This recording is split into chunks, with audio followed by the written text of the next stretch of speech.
Some of you may not be familiar with covenant groups, so here is a short description. A covenant group is a small group of about 6 to 8 people who meet regularly with a particular commitment to creating a safe space for personal and spiritual growth. This is accomplished by choosing topics for exploration and following a regular structure, much like we do here on Sunday mornings together. Also called small group ministry or circles, this format is used by other UU congregations to give their members opportunities to connect and deepen their spiritual experiences. For myself, participating in this covenant group has been one of the most important steps on my own spiritual path. These six people have been witnesses and accomplices to my spiritual growth. What means so much to me is the very strong commitment that we have made to each other, always showing up for one another and dependably holding a safe space for our sharing. In forming our sacred circle, we have provided each other with the nourishing and essential deep listening that is a form of love too infrequently experienced in our busy daily lives. Supported by their caring presence, I have learned to find my voice and speak my truth. My companions have allowed me to practice expressing my beliefs as they take shape and gain clarity. It has been a special privilege to get to know Sally, Carter, Wendy, Barb, Michael, and Pat in this way, and I feel honored to be a member of this special tribe. One hope we have in sharing our personal experiences today is to inspire you to consider sharing your spiritual journey with others by joining a covenant group yourself. At the end of this service, Reverend Tamara will speak about the formation of new covenant groups at Live Oak in the near future.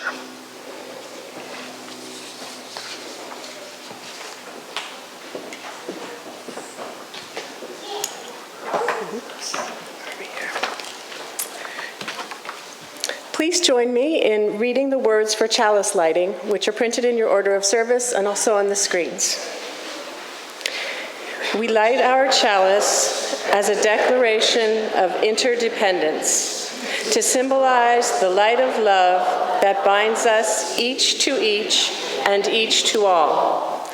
Let us be companions for this journey, the quest to find our voices, to follow our dreams, to discover our life's purpose.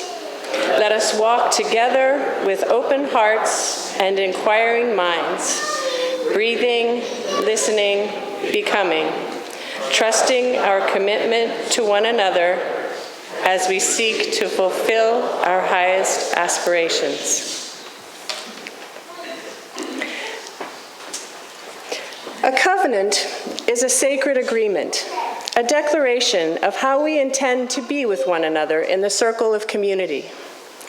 In Unitarian Universalist congregations, covenant is the silk that joins us together in a web of interconnection.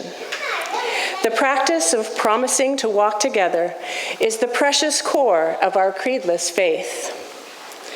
And as we walk together, we promise to extend our hands and hearts to those who share the journey, affirming the inherent worth and dignity of every person. We lean into suffering, promoting justice, equity, and compassion in human relations. We welcome each companion, each seeker, each wanderer with acceptance and encouragement to spiritual growth, and we champion the free and responsible search for truth and meaning. We believe in the right of conscience, and we promote the use of democratic process within our congregations and in society at large.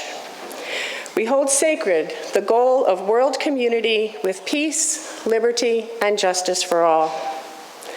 And we honor the miracle of creation with respect for the interdependent web of existence, of which we are all a part. Walter Jones Jr. captures our principles in this beautiful affirmation. Mindful of truth, ever exceeding our knowledge, and community, ever exceeding our practice. Reverently, we covenant together, beginning with ourselves as we are, to share the strength of integrity and the heritage of the Spirit in the unending quest for wisdom and love. Let us pledge ourselves to that high cause of greater understanding as we worship together. We all have in common deep needs, strengths, courage, and wisdom. In a covenant group, we have the opportunity to tell our personal stories, and through focused, attentive listening, to share our experiences of what matters most to the human soul. As we learn to listen to and accept one another with open hearts, we experience the healing and transformational power of life itself. The topics we speak about rise from the fabric of life. In our covenant group, we have been exploring in an ongoing way the topic of spirituality. A time of silence early during our meetings brings us to a quiet center and guides us toward settling in and deepening the tone of the gathering. During the vital and important time of sharing and deep listening, we speak about our own experiences in response to questions that are posed. And as we speak, we become better storytellers. Our stories are important stepping stones on our spiritual journey. As listeners, we practice silence and deep listening.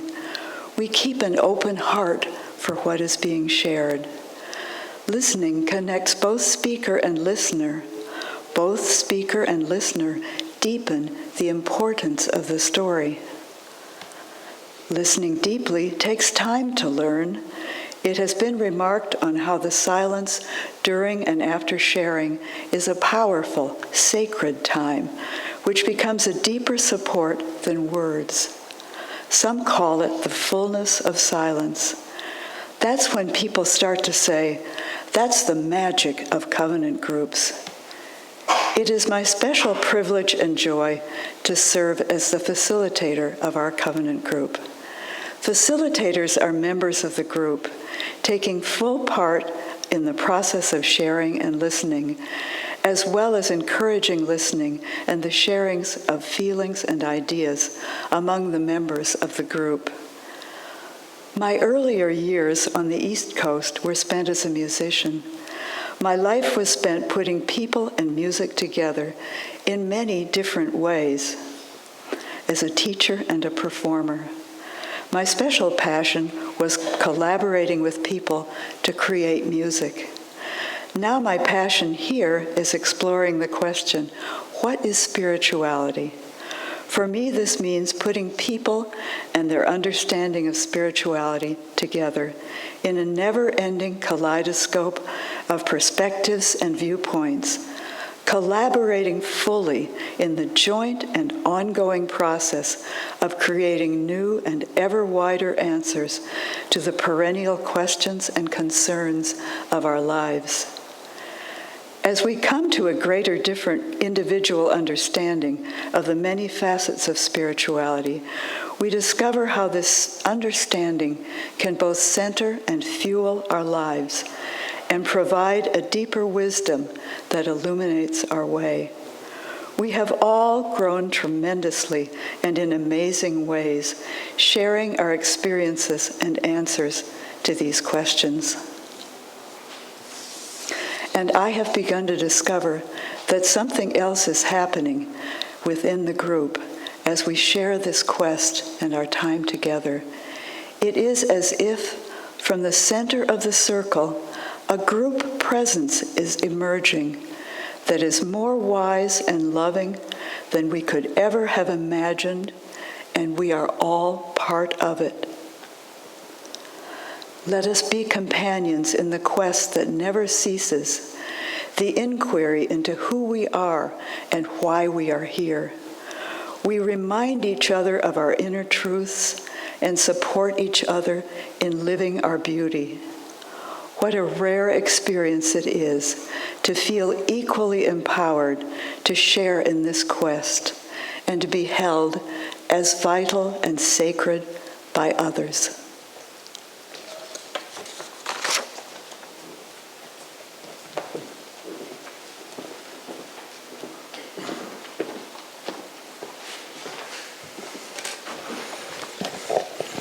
Good morning. On the surface, I could be considered the least likely person in our covenant group to speak about meditation. We have 2 members of our group who regularly meditate early each morning before going to work. Another member has gone on multiple-day meditation retreats. And my wife and others have completed a number of the 21-day Deepak Chopra meditation series. My growth in meditation has taken a different path. Before being in this covenant group, my only meditation experience was during the time of meditation in our Sunday services at Live Oak. I've always enjoyed these times when it is quiet and peaceful, and I am in the presence of others in my spiritual community. Of course, this time in our service is rather short, so it would be a stretch to call this practice deep meditation. In a recent sermon, Reverend Tamara described 3 categories of spiritual practice: contemplative, communal, and missional. As an outgoing and active individual, as well as a longtime school teacher, the communal and missional come naturally to me. However, the contemplative facet of my spiritual practice, which includes meditation, has been less developed. Over time, though, development of a contemplative spiritual practice has occurred for me with consistent exposure to meditation in our covenant group. We've explored a number of meditation styles under the direction of Sally Klinkon, our covenant group facilitator. Amy B. Scher, an energy therapist, states, "The word meditation denotes 2 distinct types of mental activity. The first is that of thinking deeply about some topic. The second type is that of practicing a procedure to allow the mind to leave all thoughts behind. Like all spiritual experiences, meditation must be experienced to be understood." End of quote. With my fellow covenant group members, I have attempted to leave my thoughts behind during our 15 to 20-minute meditation practice. Sometimes are more successful for me than others. In particular, our covenant group has focused on 2 types of guided meditation. One is called Fong Song, and this is intended to relax the different parts of our bodies. The second is called Open Focus, and in this practice, one is encouraged to become aware of space. Space between objects, space in one's body, and space outside. I've enjoyed both the Fong Song and Open Focus meditations. Over time, I've been able to more easily quiet my mind and leave the thoughts and concerns of my daily life behind. Our covenant group meditation becomes a time during which I enter a trance-like state. The 15 to 20 minutes usually passes quickly, and when we are finished with our practice, I feel both relaxed and refreshed. It is clear that the meditation practice of our covenant group is taking hold for me as it transfers to another area of my life. For the past 2 years, I've been involved in a regular yoga practice, usually attending class twice a week. We start and end each class with a time known as Shavasana. My yoga instructor informed me that Savasana is a Sanskrit term that translates to corpse pose. Writer Carson McGinley of the Chopra Center describes Shavasana in this way. Shavasana might look like a nap at the end of your yoga practice, but it's actually a fully conscious pose aimed at being awake, yet completely relaxed. In Shavasana, or corpse pose, you lie down on your back and relax your body and mind so you may fully assimilate the benefits of your practice. End of quote. For me, this is a time of meditation. It's a time to concentrate on my breathing, to clear my mind, and to feel relaxed. We live in a busy society filled with constant input. We are bombarded with visual images and sounds that demand our mind's attention. When I meditate, I try to turn off this external stimulation. However, sometimes it's the internal chatter within my brain that can be difficult to control. Thankfully, I can truly say that my meditation practice with our covenant group is developing in a positive way. I know this because it has become less of a challenge to control the chatter in my head while meditating, and thus I am able to more readily enter a state of calm, especially while in the presence of these people who I love and trust. Over time, it has gotten easier to meditate longer. I have found an inner quietness, and when our meditation is over, I usually feel relaxed and at peace, or at least I'm practicing to have this be so.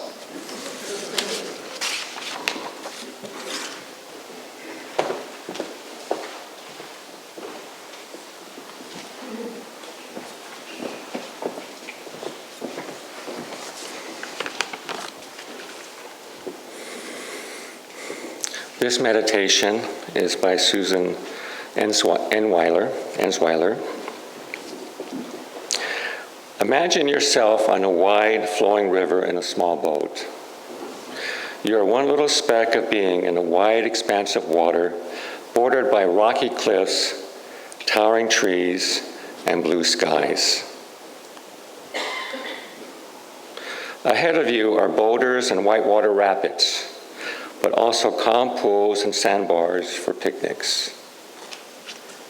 Around you are other little specks of being, each one a person isolated in their own small boat, just like you.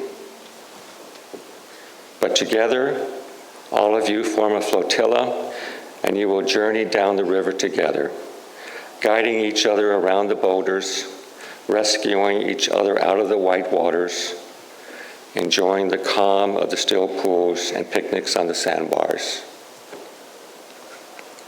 May your journey through life be the same, surrounded by friends and loved ones who will sustain you through the hard times and rejoice with you in the good times until you reach the shore.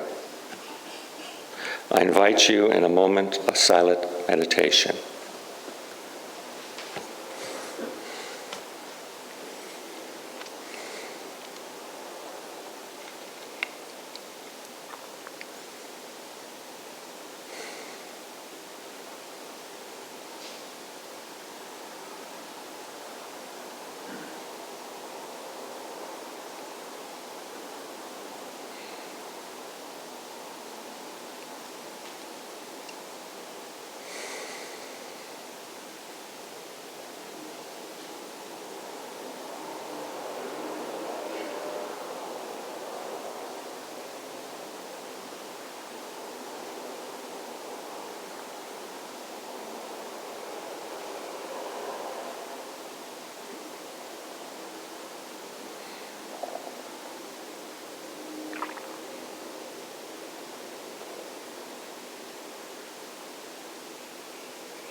Thank you, Irvin and Sally.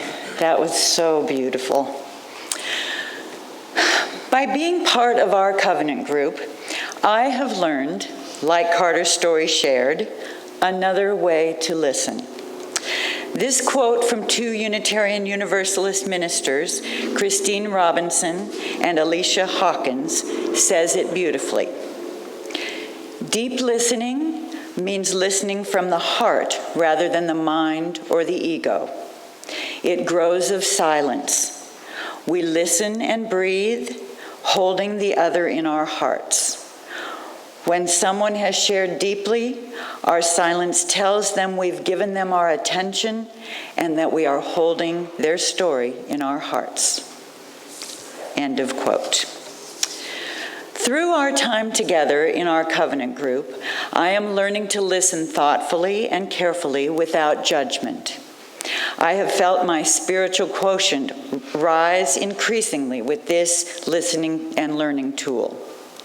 I work to listen to each person's story with my heart, mostly without thinking of my own stories. I am honored to be the recipient of these sharings. The deep listening goes both ways, as others listen to me, and I grow in my self-understanding and my ability to put into words what is in my heart. And again, I am honored to have others listen to me so deeply. Through my practice of deep listening, I am learning to hear the emotions and intent of the speaker while setting my own ego aside. Then in my sharing, I am learning to share my true emotions and intent more deeply. I find myself growing closer to the spiritual person that I am becoming.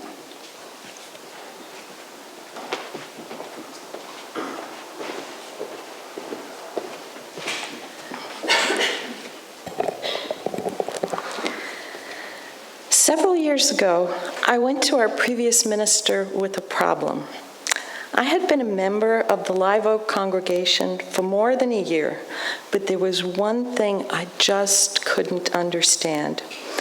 Unitarian Universalism, it seemed to me, was like a donut with a big hole in the middle. All the trappings of religion were there: a meeting place, a congregation, sermons, hymns, but right in the center, the heart of the matter, where I expected dogma and doctrine, a set of specific beliefs, it seemed that there was nothing. The minister smiled and said, "I think I know just the covenant group for you." It took me a while to understand how right she was. At first, I was taken aback by some rather bizarre attitudes. Members of the group would mention a daunting prospect, like their children were leaving for college, or they were about to leave a lifelong job, and they would say things like, "I wonder what new adventures this stage of life holds for me." Having grown up in the Bronx, I could instantly see how dangerous this kind of thinking was. In fact, a good friend warned me to leave the group immediately. But I decided to stay and give it a chance. At first, we dealt with personal matters, like who was the most important person in your life. For them, it was mostly their spouse. For me, my therapist. Next were questions like, what were our personality types? What were the major influences on our development? And were our talents and true potential being fully realized? Since when, I wondered, was the spiritual life supposed to be all about me? I was raised a Catholic. But I figured when people have an optimism disorder, it's not so surprising that this is where it could lead.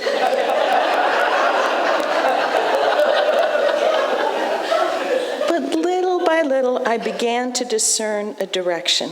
When we each shared a meaningful spiritual experience, I was shocked at the beauty and diversity of those experiences, and by the realization that they were, in fact, spiritual experiences.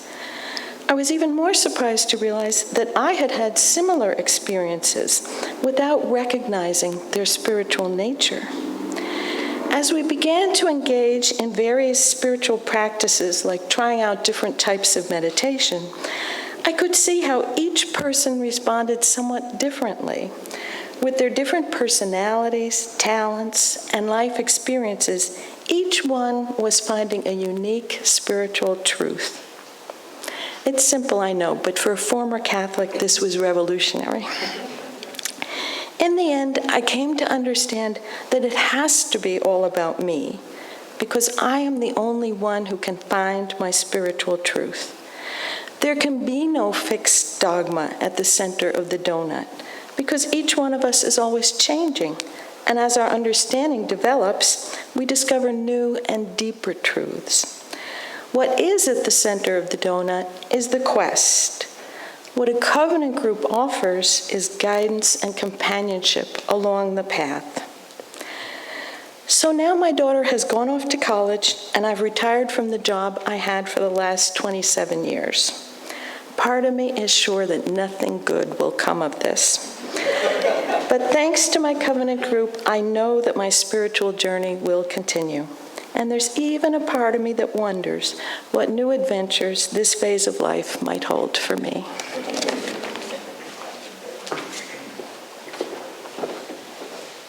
Of our highest aspirations and inspired to bring our gifts of love and service to the altar of humanity. May we know once again that we are not isolated beings, but connected in mystery and miracle to the universe, to this community, and to each other. And as we extinguish the light of our communal chalice, our service truly begins. We carry the light of our chalice into the world. Please join hands and we'll sing the last time together this morning. We give thanks.